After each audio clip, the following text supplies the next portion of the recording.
हमारी अहिंसा थोड़ी सी कमज़ोर हुई थी, हमारा सत्य बहुत कमज़ोर हुआ था और आज जो सम्यक दर्शन है बातों तक ही रहा है। जैसे अभी ब्रह्मचारी ने कहा कि 8 अंग होते हैं, 8 अंग यदि नहीं है तो सम्यक दर्शन के कोई सींग है ना पूंछ है। इसलिए चर्चा का विषय ही मात्र नहीं है सम्यक दर्शन, किंतु सक्रिय सम्यक दर्शन प्रशिक्षण शिविर होना आवश्यक है।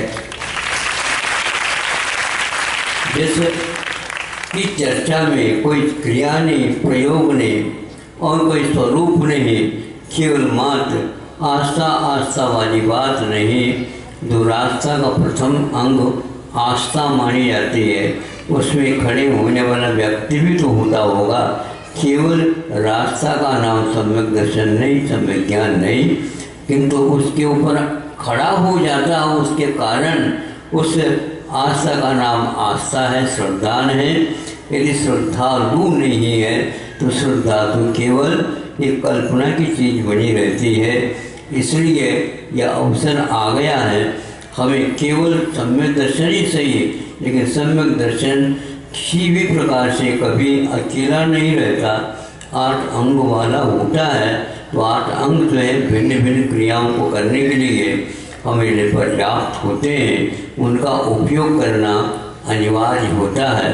किसी की भूख और प्यास को मिटाना है तो भोजन बनाना अनिवार्य है।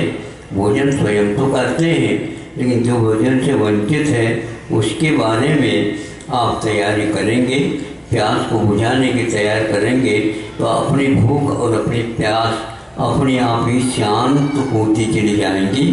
हम केवल अपनी ओर देखते हैं तो बहुत आकुलता रहती है, आकुलित व्यक्ति को देखते हैं तो हमारी आकुलता अपने आप शांत हो जाती है। जैनियों को अब कुछ विशेष प्रयोग करने का अवसर प्राप्त है। इतिहास को देख करके उसको और स्पष्ट करने की आवश्यकता है। नहीं तो इतिहास में जैन लोग केवल बातें करके आए हैं, गए हैं, आदि सिद्ध हो जाएगा। हो या न हो, हमारा कर्तव्य तो युग के अनुसार होना ही चाहिए और वह होना चाहिए चले।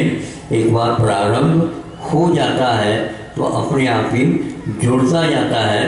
असंभव कोई वस्तु नहीं है, किंतु संभावना तभी पूर्ण हो सकती है जब हमारे कदम सही दिशा की ओर अवश्य बढ़ जाते हैं। अहिंसा परमो धर्म की